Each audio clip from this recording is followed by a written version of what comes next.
Hello, and thank you for tuning in to Cool Nerds Unite. I'm Roger, and I have my friend here, Mr. Aaron Steele, a fellow Jedi Master. The Force is strong with us. Hi, Roger. How you doing? I'm doing quite well. How about you, Aaron? I'm having an all right day. All right. The Force is definitely strong with us. Indeed. Yeah, we're talking about our favorite filmmaker, Mr. George Lucas. Favorite filmmaker? I don't know, That's but stretching it. he is a favorite. I will say that. A favorite. I agree. You prefer his earlier works? I'm not. I mean, it always depends on how you describe earlier works. He's still making stuff today, theoretically. So, early is a bit relative, but I'm obviously I know him mostly from Star Wars, Indiana Jones, obviously. Jones. But I've seen some of the earlier stuff, but I don't follow it like I would follow, Star Wars. Right. Yeah, I understand that. I mean, I go way back into my childhood, and that was like the first films that introduced me to the sci-fi fantasy era. Sure. Star Wars. I was like 7 years old. I mean, I can go further back and think about some of the Hammer films, that was done, by actors like Peter Cushing and Christopher Lee. Coincidentally, Christopher Lee was in some of the prequel movies for Star Wars. Yeah, he's Dooku, right? Yeah, Count Dooku. Count Dooku. Yeah. Yeah, now, I mean, I've seen American Graffiti. I've seen THX. I will always forget the number, 1138, I believe. Yes. But you're correct. I don't, obviously those are very young films for George Lucas. Yeah. But they both kind of have you can see his work in Star Wars, Indiana Jones. You see him doing the same types of things as he goes, even into the prequels, for Star Wars too. Yeah, you know what? That's a lot to be said, about his career. His career is phenomenal. I mean, even when he started off doing some of the Star Wars movies, the earlier Star Wars movies, Star Wars A New Hope, The Empire Strikes Back, The Return of the Jedi, the very first movie, Star Wars A New Hope, Sir Alec Guinness, he really had a bad feeling about it, that it wouldn't be successful. But I'm so glad that he was wrong. Yeah. Yeah. Alec Guinness, amazing actor as is, to put his talent into, a science fiction movie on a relatively unknown director at the time. That's I think that says something about George Lucas, that he can convince, those actors to do that. Yeah, I can't picture anyone else playing that role but Alec Guinness, Sir Alec Guinness, playing the role of Obi-Wan being Kenobi. Yeah. Could you? No, not really. It's hard, it was a formative time of my growing up. So, I can't imagine anybody else doing it. Now, I will say Ian McGregor, taking over the role in the prequels. I think he's a very good actor himself, and he did a very good job, I think, as channeling the idea of Sir Alec Guinness without trying to just mimic him entirely. Right. Yeah. I really feel like, wow, I can't think of no one else that could do the role but him. And coincidentally, I did bring up Peter Cushing, and that is one of the actors that he really looked up to as a child himself, George Lucas. He really loved all the Hammer films with Peter Cushing and Christopher Lee in it. And coincidentally, they both were in the movies, but they weren't in them together. It would have been phenomenal to see them in a Star Wars movie together. That would have been awesome. I would have liked to see that as well. Yeah, man. So what is your favorite Star Wars movie? Putting me on the spot pretty early. I think I have to admit I go back and forth a lot. There's my favorite for certain types of reasons. Everybody wants to say Empire, but Empire never really hit me the way everybody else did. I think A New Hope was this. It's the first movie in, and it gives you this world that just makes your imagination go crazy. And as a youngster, that's what my brain just goes in all these different directions. So it's hard not to top the first one because it gave you, it gave me this new universe to play with. But having said that, there's been a lot of other movies after that.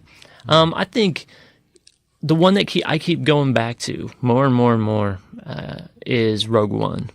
Oh yeah, and Rogue One was excellent. It's just a unique type of movie within the whole, the whole genre or the whole universe itself. It presents us with things we know, things we expect, but gives us characters we don't know, things we can't expect. Yet still we know what's going to happen. I think it played a lot with our expectations, and specifically, and no plug to the DIA here for the Star Wars show right now, but the costuming in Rogue One was amazing. I mean, it really, outstanding, amazing stuff. And they took chances. They played with nostalgia again, and they played with roles.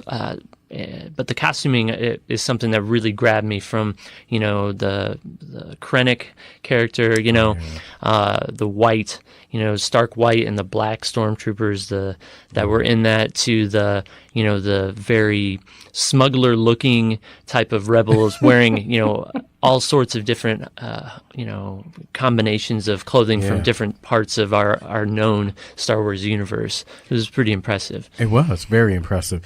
And it played out like a war epic, too. Mm-hmm. It didn't just play out like your typical Star Wars movie. I use it loosely, typical.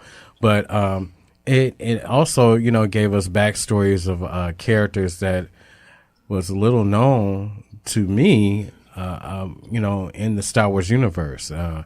But I love how they had Darth Vader kind of like looming in the background, like pulling the strings, but he didn't have the Emperor telling him what to do. So it's like he was just taking full control in a sense, and made his presence felt. You almost could feel him even though you didn't see him in the movie. And when he did show up on the screen, oh my. Yeah, that was the first time we really got to see the real Darth Vader. It made us, something we were told in A New Hope, that he had basically killed off all the rest of Jedi. But when we see him, he fights in a very subdued way against Obi-Wan at the end, a very different style of lightsaber combat than what we've come to see with some of the movies after that. But this is the first time we see him as a kind of younger, more agile, using his force, using the lightsaber, using his fearsomeness to go, oh, that's why he killed all the rest of the Jedi. I get it now, like, all right. This is why he's scary. Man, those last 3 minutes, my God. It was just like, I went to go see it with my friend Anthony Drake. Shout out to Anthony Drake. What's up, Anthony? Man, that was the first time I've ever seen Anthony like get emotional about anything. And he raised up and was like, that's it. I'm like, what? Wow, he's into it. But it was really good, man. I really enjoyed it. I've seen it, not to brag, but I have seen it about 5 times. All right. And so I just like mesmerized by the story plot, the storylines, the actors, the actress. The direction was phenomenal. I really enjoyed it. Well, and I think you hit on it with Vader a little bit. Is it showed a ferociousness in Star Wars, which we hadn't seen really. A no holds barred killing main characters, and a ferociousness of Vader, I think, was part of that too. Like, this was not for kids. This was a mean part of the Star Wars history, a brutal, and something that it took the deaths of all these people. It made A New Hope feel more important. It makes all the rest of the films feel more important because of they put that kind of care and brutalness into the story, which we haven't really seen anywhere else. I mean, I'd say, in number 3, you get some of that at the very end where Yeah. the formation of Darth Vader and Emperor coming out from the shadows, but it's still unfortunately, some of those prequels don't have the writing and acting to back up the storylines that they were trying to put in my opinion. I totally agree with you. And coincidentally, Revenge of the Sith was the movie that made Steven Spielberg cry, because to see the transformation, Anakin Skywalker becomes Darth Vader. And he was filled with emotion. He cried. Wow. Yeah. That was no disrespect to Mr. Spielberg, but I thought that was I was waiting for it, all those 3 prequels. I was waiting, and it just never hit me. It didn't. I don't know if I'm not going to blame that on Hayden, or I'm going to blame it on Lucas for the writing or what, but I wanted to feel it more, Yeah, me too. I did. But I don't know. So I get that moment was really important, but I think it just wasn't, the films just weren't, they just weren't written to unleash your emotional interest or emotional reaction as much as maybe Rogue One or Empire Strikes Back, even I agree Return of the with you. Jedi. I agree with you 100%. Do you think if Leonardo DiCaprio would have been, in that role of Anakin Skywalker, because originally George Lucas wanted Leonardo to play the part. Leonardo said no, because he didn't want to be typecast. Wow. I think he would have brought like a whole different gravitas to the whole role. What you think? What you think, Sound Lord? Aaron? I'm not gonna. Oh, okay. I thought you were over here laughing.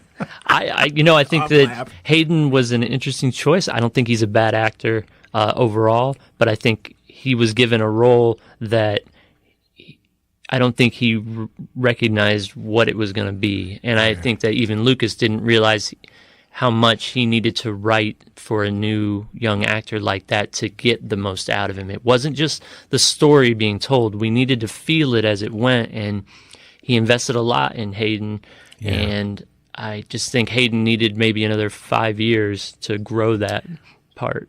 Wow, 5 years. Yeah. I see. Wow. I mean, now you look at Hayden, some of his stuff, it's not bad. I mean, he's not a bad actor, in my opinion. I agree with you. But 5 years, I guess some of the movies now that he's in, it's been more than 5 years, actually. The last movie that he was in, which was Revenge of the Sith, Star Wars movie, that was 2005? I think it was 2004, You're going to get me on the dates here. 2005. I think it was 2005. So that's 13 years from ago. Oh, my God. Time goes by. Yeah. I'm graying, too. I will say, though, it's something similar. We can talk about the Solo movie, or at least Solo. Yeah, which you look at the character cast as Han, a relatively unknown actor, a young guy thrust into a role which Harrison Ford is the man. Like Harrison Ford is. People watch Star Wars for Harrison Ford, not for Star Wars. People will continue to watch Star Wars movies for Harrison Ford, even if Harrison Ford's not in them, because he was so magnanimous. Yeah. He made you want to watch it. Women loved him. Men wanted to be him. He was young. And when he got old, he kept doing great roles the whole time. And then you take this guy, this young actor, who I think he did a fine job. Yeah. But we talked about it before off mic, was, as a viewer coming in, how excited can I be to watch someone take over a role for one of the greatest actors of this generation, or at least most popular actors of this generation, in a role that defined, a whole genre of Star Wars. Those are big shoes to fill for anyone. So when you say something like Leonardo, could that have been better with Leonardo? I think he would have brought something different to it, because he was more established even at that point. Yeah. But if the writing isn't there, I mean, you look at Natalie Portman, great actress. Oh, she was a great actress when she took that role. Yeah. Ian McGregor, great actor when he took that role. But there's only so much that you can do without the writing in place. And I won't even say that the writing was terrible. I enjoyed the prequels. Are they my favorite Star Wars movies? Absolutely not. But sorry, I love your honesty, man. But it's the writing I feel that they lack. So, anyways. Yeah, you know what? I remember reading an interview that Natalie Portman did for Vanity Fair, and she said that acting with Hayden Christensen was very difficult. And she said that nothing against him per se, it was just the role, what it called for. He didn't have it at that particular time, which coincides with what you just said. Yeah, that's how it felt. And she said it wasn't any chemistry there. No chemistry at all. Yeah. And she said it was very difficult to do most of the scenes with him. And, she's sorry that she said she apologizes for feeling that way, but, that's how she felt, at that time. No, I think that's right. And I think that's always difficult with young actors. Yeah. And I'm sorry, I'm going to forget the young man's name from the first movie, the child actor who played Anakin in the first movie. He's the guy from Sixth Sense, the kid from Sixth Sense. He played, oh my gosh, big head. Haley Joel Osment. There it is. Right there you go. Yeah. Of the Osmonds. Wonderful. Thanks a lot, Sound Lord. That's right. But sometimes you get a Haley Joel Osment, and sometimes you get a Jake Lloyd, and sometimes you can overcome that with good directing and good writing, and sometimes you can't. And I think this is one of those instances where that whole first movie was so childish. There wasn't a lot to that movie. It really didn't give an opportunity, I think, to the actors in it. Yeah, I agree with you. And you know what? Jake Lloyd, he went through a lot of scrutiny because of it. And as he approached his teen years, he was teased a lot in school. And at one point, the police had to arrest him because he was drunk, and they didn't realize that he also was schizophrenic because they were trying to arrest him, and he began to have an outburst, and they didn't realize that he was also schizophrenic. And I wonder if that was brought on because of him being teased, all the way from his childhood to his teen years because of his portrayal of Anakin Skywalker. Sure. I think that's a whole nother podcast on child actors and how they deal with it. But great idea. I believe that I think he went to Carmel High School, which actually I was a coach at briefly way back in the day. Small world. I know. I don't think he was there when I was there, but the force was strong with you even then. I am from Indiana, so anyways, so wow, that is just amazing. So now we haven't talked at all about Last Jedi or Force Awakens. Oh, that's coming up. All right. Best believe that's coming up. But so what do you think that's going to happen in terms of? Do you think Disney is going to maybe have a merger with Lucas and maybe do some more films? Because from what I'm been reading, I don't know how true it is, but he's been thinking about coming back and doing some more films. I hope they would. That would work for me. I think there's something to be said for Lucas's vision. Right? Yeah. You can look at him kind of like Picasso, right? And I'm making a correlation between Picasso and Lucas. I don't know how I feel about that as it comes out of my mouth, but it's about to connect. It's connected. It's going to connect. I'll get there. Yeah. The idea being that Picasso did a lot of his work, and he took inspiration from all sorts of things, different types of artwork, different types of his own artwork, and then combined them together. So I think, in a way, Lucas did that. He looked at Westerns. He looked at samurai stuff. He looked at traditional sci-fi. He looked at even his own work, and he combined it all together. And that ability to grab those things that are really important or that are important and find a way to put something together like that is a talent in and of itself. It is. So if Lucas can channel that again, which I don't think that goes away with age. I think it would be great to see him involved again. I would love it, actually. So, in your opinion, which was his failing, or something that he incorporated in the movie that maybe he shouldn't have? Maybe retweet, if possible. Well, he has a. We can talk. You can talk about Lucas as the director and writer, visionary, even. But you also have to talk about him as an innovator in special effects. I mean, he really is, and from not even just from Star Wars on. He did it in his first movies. He was extremely involved in how the movies were made and the type of technology used to make those films, whether on a small budget or a larger one, and I think that's what happened is he started trying to balance those things. In those years between Return of the Jedi and, Phantom Menace, that was basically, that was the rise of computer generated work. And it was him. I mean, he spearheaded that in a large way within the industry, and he kind of showed off in Phantom Menace in those three prequels what was possible. Now, some of that hasn't aged quite as well, but the foundations of it, we wouldn't have what we have today in CGI without that. I agree.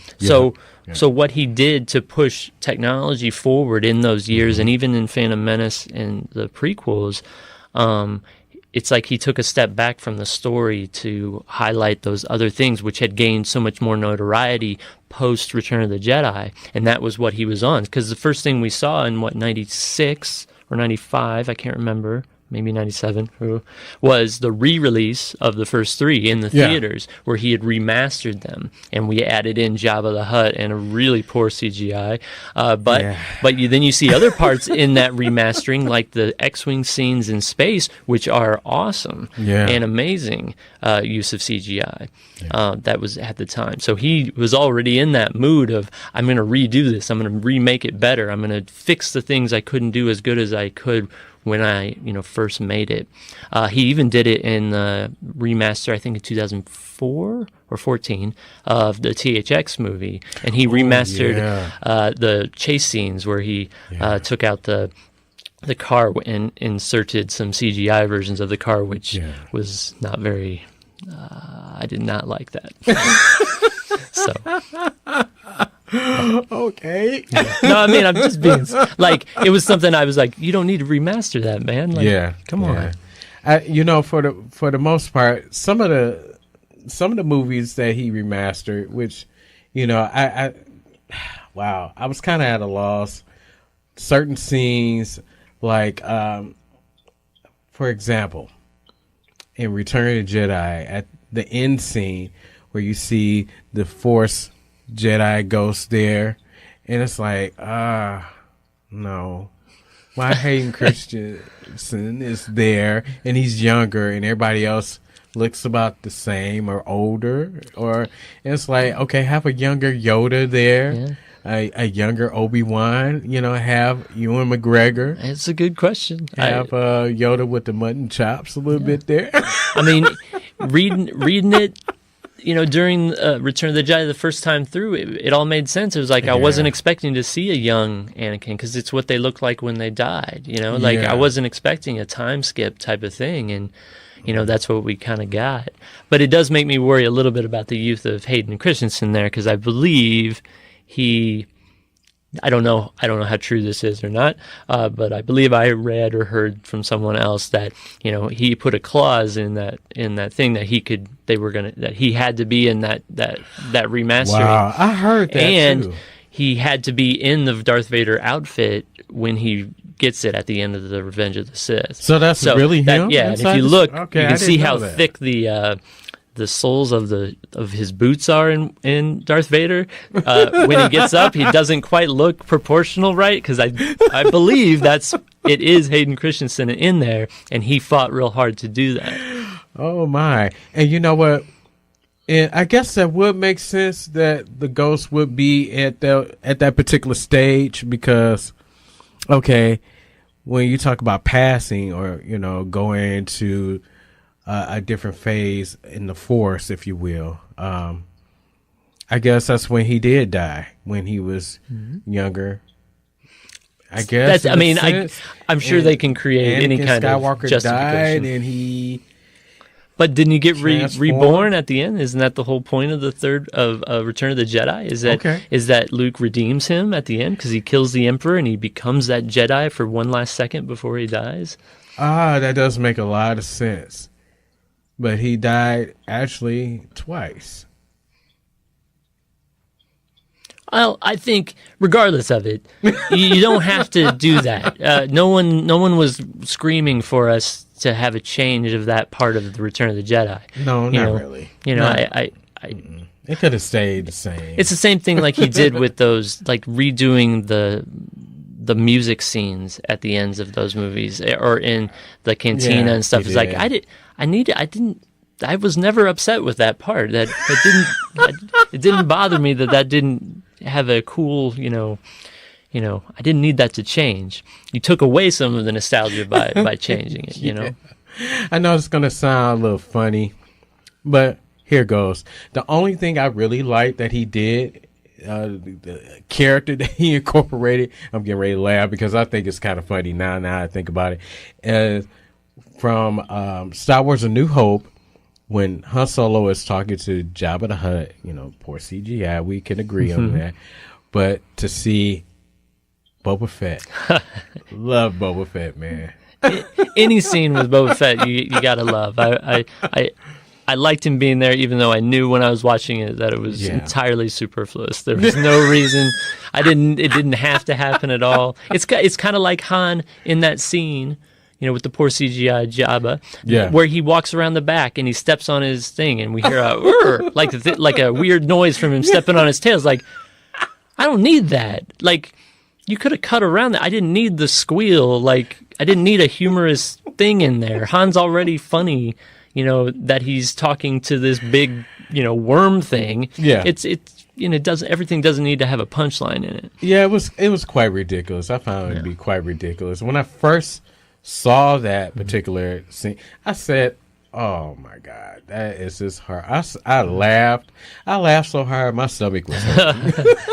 I love seeing that scene though with the original Jabba actor who was just wearing that big, like hairy shirt and kind of a big fat guy. I was like, I like Jabba, but I kind of wanted to see what would the third movie have looked like with that dude in it, instead of the big, the big worm guy in the first movie. Like, if you're gonna, give us both versions, George. Give us one where you replace all of the worm Jabba with the big fat guy. That way, at least then I would know that he gets it. He gets it. I would like to thank Aaron Steele for joining me on Cool Nerds Unite podcast. The music featured on this podcast episode, Star Wars, The Power of the Force, Part 1, is from Catman. You can check Catman out on Facebook and YouTube. We at Cool Nerds Unite would like to thank you, the listener. Thank you for your continued support. Please check us out on Facebook, Instagram, and Twitter. Make sure you listen to us on SoundCloud and iTunes. Listen, like, subscribe, and remember, stay nerdy.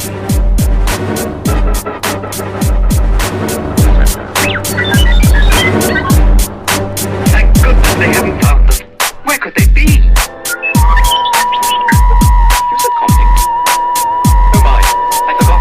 I turned it off. Are you there?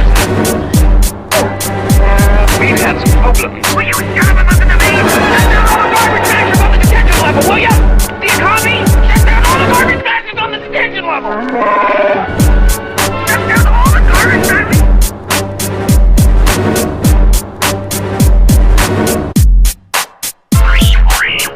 through diesel feeds the information to the main computer, and below deck, the deadly walls shudder to a halt.